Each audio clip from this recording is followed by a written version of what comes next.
Well, welcome to this month's roundtable discussion. We are talking about the art of reflection and self-awareness. And this month we are joined by three wonderful people from three different parts of Europe. So maybe you guys can introduce yourself. Maarit, starting.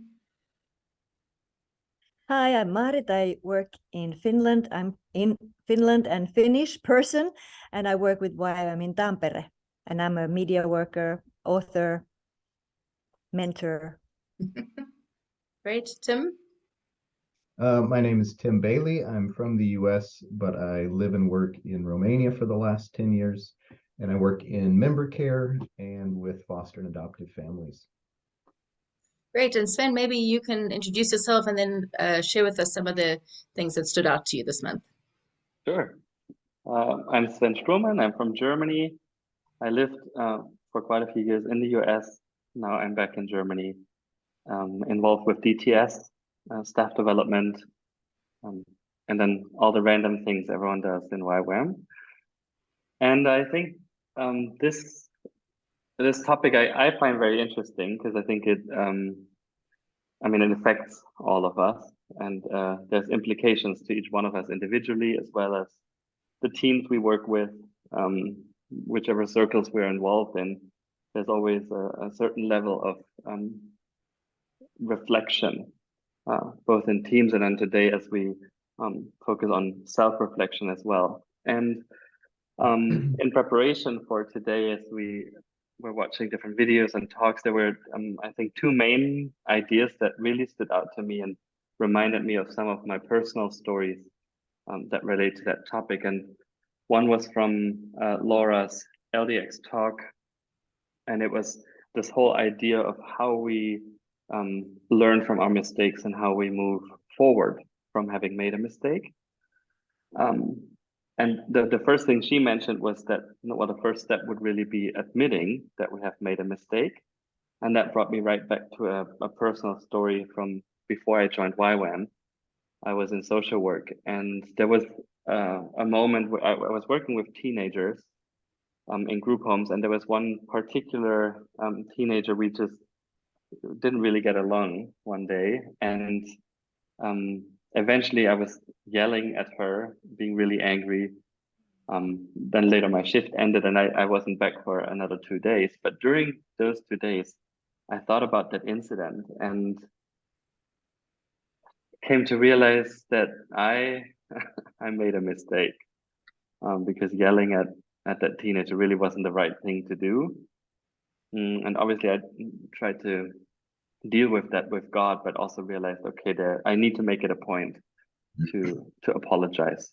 And so when I was back in the group home, I found her and said, hey, going back to that conflict that we had before I left, I just wanted to say I'm sorry because I made a mistake and I shouldn't have yelled at you, because that's not a way I want to treat you. And her eyes got really big and she seemed very surprised. And then as the conversation went on, she told me that for her, that was something absolutely new, because an adult has never apologized to her for having made a mistake. That was just not the thing that she knew to be the reality. And I think that's often the case. Like, when we think of admitting our mistakes, we often think like maybe with peers, but I think especially when there's people that seem to be weaker, admitting our mistake and saying I'm sorry actually has a huge impact. And I've really tried to make that a habit, and I think that's something it'll be a lifelong lesson. But moving on with that and making a habit to say, okay, I made a mistake, I'm sorry. Because I have seen the impact it can have, and also the healing that it can bring to relationships by simply saying, I'm sorry, I made a mistake. Sometimes it takes more courage than other times, but I think the effect is always the same. And then she goes on that we shouldn't dwell on our mistakes. And the last thought would be that mistakes is what we make, it's not who we are. And I was teaching in a DTS last week, And that was one of the things that we spent a good chunk of time on as well, because I think especially in a context of discipleship, or when we lead our teams, that's something that comes up. It's like, well, people don't dare to take a step because of a mistake or of a sin that they've struggled with, whatever it is. But I think it's really important to understand you are not your mistake. It's what you've done, but it's not what defines you. And there is a moving on. And that was really encouraging to me to be reminded of that, and then just having those personal stories to link it with and seeing, yeah, it's a powerful tool for us as leaders, and for ourselves, because I think who wants to carry around a bunch of baggage? It's so nice, but we could just get rid of it, and then there's more space for relationship, more space for interaction from eye to eye on the same level. Yeah, Exactly. Yeah, thanks, Sven. That was great. And I think I can think of 2 times in my career in YWAM that leaders have stood up in front of like a group of people and apologized. And those 2 leaders, the impact that had on me, for the humility, like I knew these are the kind of people I want to work with, because they are able to take their mistakes and learn from them, and also to say, listen, we make mistakes, we're people, we're human. exactly. And so, yeah, definitely being able to stand up and say, I'm really sorry this has happened, but to move on from that. And I agree with you about the dwelling on mistakes. I think I'm one of the people that tends to dwell on them. But we do need to just realize that we need to remember, but we need to move forward. Exactly. Good point from Laura's article. Yeah, Tim, what would you like to share from the resources this month? Yeah, 2 different points, but I mean, it's kind of the title of our conversation here. This reflection, personal reflection, and self-awareness, because I think you can't be self-aware without reflection, without reflecting self-reflection, and without receiving reflection from other people, without being willing to receive the input from others as well. And I think in Stephen's article, he's mostly talking about different options, different tools of self-reflection. What I think is, and it's really good. We need to be able to do that. But I think it's hard for most of us to just sit down and do that. I think it's very helpful as an individual to have a tool, have something to start with, to help you kind of get those gears going. Aside from journaling on a daily basis or things like that is also a good way of self-reflection. But one thing he had, I think it was the 5th reflection or something, was about hats or roles and responsibilities and what are you doing? And there's all these different kind of questions in that of how you're spending your time. And are there things you need to stop doing? Are there things you should start doing? And one of those things that I think is really important is that to be able to do that, we have to have spent some time going, okay, God, who have you called me to be? What are my values? What are my priorities? Who am I? And what have you put me on this planet to do? And I think that doesn't necessarily mean a list of jobs. Okay, I want to run a small group. I want to do this. There's a step behind that is, who am I? And I think that we can do lots of different jobs, but who we are comes out in those. But we can spend a whole lot of time just doing good things and not really walking in that calling of who we are. So I think it's really important for us to find, evaluate, process like a personal mission statement that says, where we really give time and we sit with God and we say, who am I? Because then that lets us, when we evaluate, we say, okay, is what I'm doing lining up with my values, with my priorities of who I am? And I think that takes that evaluation to another level of effectiveness, because it's not just, we're also, evaluating it to the level of, does it fall in line with the calling God's given me, as opposed to just, how am I spending my time? And then I think that in Miranda's article, this idea of self-leadership, that so as we reflect, we become more aware of ourselves. And as we do that over time, we become more able to look at ourselves objectively and how we respond. And instead of just reacting, we begin to respond. And I think there's, it's in Stephen Covey's book, 7 Habits of Highly Effective People. He says, responsibility. He breaks it down, and it's response, ability. We have the ability to choose and to respond. We don't have to react. And I think that's self-leadership. It's proactively and intentionally establishing your values, and then using our ability to choose our response instead of just living reactively to everything that happens around us. And yeah, I just think they do go hand in hand. You can't have self-leadership without reflection. And I think, just on a last little note here, this idea that no one yells at someone if they say, hey, you got spinach in your teeth. We all go, oh, thanks, great, didn't want that to happen. But we so often, if someone points out a flaw or says, hey, you realize you kind of react this way every time something comes up, we go, oh, what? You can't say that to me. What do you mean? And we get defensive and we get offended. But we have to realize that when we are surrounded with people we trust in our teams and people we work with, that's just like someone saying, hey, you got some spinach in your teeth, and we're trying to serve one another.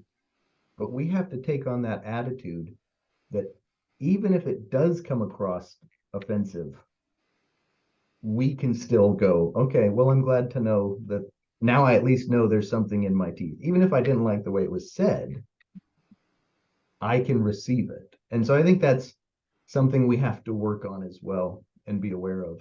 But yeah. Exactly. No, I mean, I'm trying to think. I think it was in a book I've read, but I can't think of the book. But it's take every piece of criticism to the Lord. Yeah. And say, what of this is true and for me in this season? And what do I just need to say that was not for me right now? What isn't true? And so when someone says something to me like, you know what, you did this wrong, or you could do this better, or whatever, I always try and pray, okay, Lord, what is from you? What is this piece of criticism saying to me that I need to change? So that's also another way of self-reflection after some sort of input or feedback or criticism, is to actually then take that to the Lord and say, okay, then what do I need to do with this? So good point. What do I need to do about taking the spinach out? So maybe it wasn't spinach. Maybe it was something else in my tooth that actually needs to be there. Who knows? Yeah. So yeah, great. Maarit, have you got anything? I think that what Jesus wants from us is that we hang out with him and that we become more like him. And then every mistake and every spinach in the tooth and everything in life becomes material, actually, for him to use to change us. Mm-hmm. So it would be wonderful for me to be able to embrace everything that happens to me in life, and not resist it, but take it and then, put it on my arms, like you said, Belinda, put it in my hands and say, God, what do you want to do with this for me and through me? Because then when I'm comforted with him, then I can comfort someone else in the similar situation with that material, so to speak. But I liked Miranda's article, it spoke to me the most. Mm-hmm. Because I think, Tim, you mentioned that she talked about self-leadership. And I think self-awareness is a key to growing in self-leadership. And in YWAM, we are we kind of have a lot of people who are very self-leaderships, shippish, but we want to grow in that. We need to grow in that. And then one thing that she said was that God can only meet me where I really am, and if I'm not aware where I am, then He can meet me in a shallow level where I can't grow. I always say to people that, who are embarrassed about, and to myself as well, if I'm embarrassed or ashamed of something, that God is the most realistic person in this universe. So there's really no need for shame, because with Him, He clears it. He frees us from shame because He already knows. And the material that we get from our mistakes and flaws and weaknesses and difficulties and pain and suffering can help us in that process. But I also think that self-awareness goes with knowing the nature and character of God, because then if I can trust Him that He's good, then I can have the courage to be vulnerable and real and honest with Him, with myself, and with people around me. And then that goes together with inner healing. And then that goes together with growing in the Word. So it's kind of all connected, and it's a process. And we have the privilege of going deeper in all of those areas and becoming more like Jesus. Yes. And then she speaks about feelings, and I always think, and when I share about feelings, that they are like windows. They are like windows to our soul. So we shouldn't resist feelings, even the more difficult feelings that we don't like, but to look at them. What is behind it? What can I understand about myself or the situation through that feeling of anger or shame or pain or whatever feeling it is? Because God operates in truth. He's the God of grace and truth, and even being real about our feelings is a key to that growing in self-awareness. That's great. I think I'm just reminded when Matt was sharing, I think it's because I like categories. So he was talking about the fact that there's three kind of ways that we can look at ourselves, and one of them is look at our limitations to make sure that the mistake is, or the failure hasn't come out of our limitations. And if it has, then we just need to ask for, that's when we need to ask for forgiveness. We've made a mistake. And then the second one is if it comes out of our brokenness, then we need to repent. And then the third one is if it's actually because it's one of our giftings and we're working in that. And I know this is one area where I'm very gifted in administration, but I need other people in other areas to and so I make mistakes because I'm gifted in this one area, and then there's other areas that I'm not gifted in. And then I try and work in those areas and make mistakes. And actually to realize I need a group of people, I need a team, I need people that will help me in those areas that I'm not gifted in. So I really like the way that he put those three areas. And I think when you were talking now about the feelings and following your feeling and the inner healing, that brokenness, I think it's kind of connected to what he was sharing. So it's all, I really enjoy just being able to kind of think in those categories when I've made a mistake. Like, have I made a mistake because I just am limited, or because it's something that's come out of my brokenness, or is it an area that I actually need to get help from other people in? So that was something that I was reflecting on while you were talking, Maarit. You also had something else that you wanted to share. I also thought of, feelings come out of thoughts. So the real key to self-awareness is start to become aware of the self-talk in our heads. Exactly. And often lies. So when I did my Foundation to Counseling Ministry School a few years ago in Worcester, South Africa, we learned a tool there that helped me tremendously, not only during the school, but I even use it. It's kind of in my head now. We had a chart for it, but it's in my head now. So I may come out of a meeting and sit in the train, and in my head, and something happened, and in my head, I'm going through the chart. So if I quickly can share about that idea. So if something happens, so think of a chart of four columns.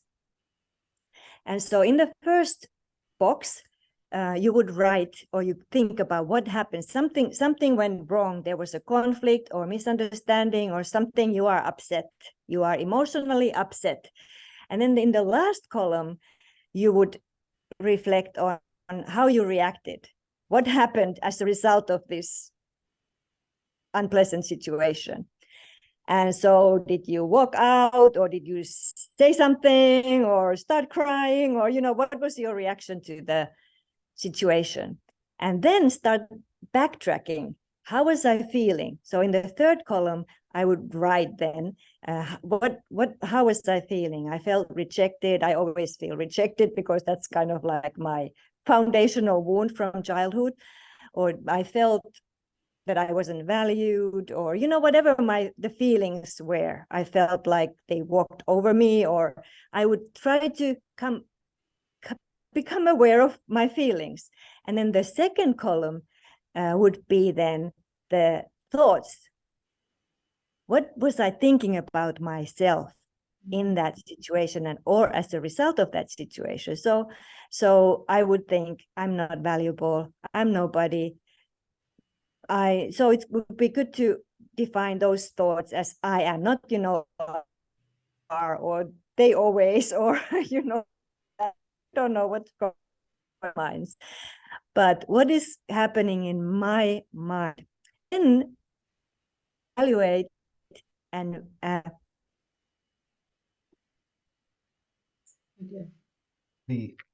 gonna We lost. jump here. the I was so just then thinking.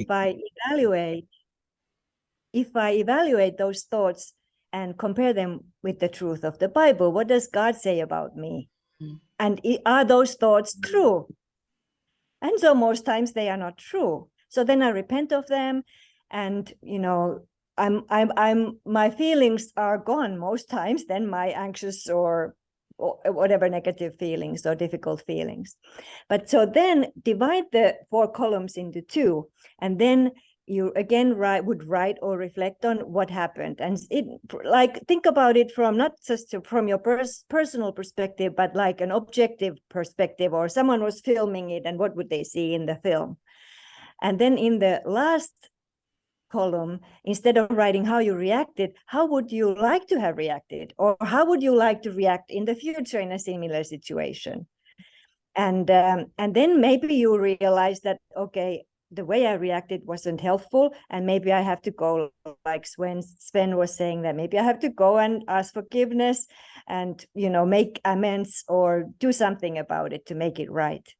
And then think about how I would like to feel. Like I wouldn't like to always feel rejected, but I would like to feel like an adult, and then how would I like to think in that situation? So I would like to think that I am valuable, and that my identity is in Jesus. Like what they do to me or what they say to me doesn't change me or my value or so forth. Can you get the picture? That's great. That's fantastic. It's very analytic, but for me it really works, and it takes away the pain, and it takes away the negative feelings, and like I'm on top of it again now. I'm just not a victim of circumstances. That's great. Thank you, Maarit. Yeah, unfortunately, we lost you in the middle there, so hopefully people could follow what was going on. And I think, Tim, you had something you wanted to share. Just the last thought before we close off. I was thinking the same thing, just that reflection on, for me, it's kind of reflecting on getting defensive about something. And instead of just assuming that I'm right, thinking through, okay, why do I get defensive? What is triggering this? I was just going to say that you can do that and it works, but having a tool and something like that to work through is great because it actually makes it much more objective and easier. But it's so critical to understand why we respond. Why do we think? Why do we act the way we do? Yeah, awesome. Sven, do you have maybe one last thought to close us off? Yeah, I think just to add on to what Tim just was saying, that kind of was on my heart, and it was part of Miranda's article, that our motives are multi-layered. And then just going back to, okay, but why did this offend me? Why was this so difficult for me? Why? And I think that's a good, like as we reflect and practice self-awareness, I think that's a good question where we can be first honest with ourselves and just answer the why, and then that will give us clues to how to move forward as effective leaders. That's great. Thank you, everybody. Thank you, Maarit, for explaining that in such a short moment. If you want more details, you can do the FCM for yourself. Thank you, guys. Really appreciated you being on today. And yeah, I hope everyone enjoyed this conversation as much as I did. See you guys in the next one. Thank you. Bye. Thank you. Bye.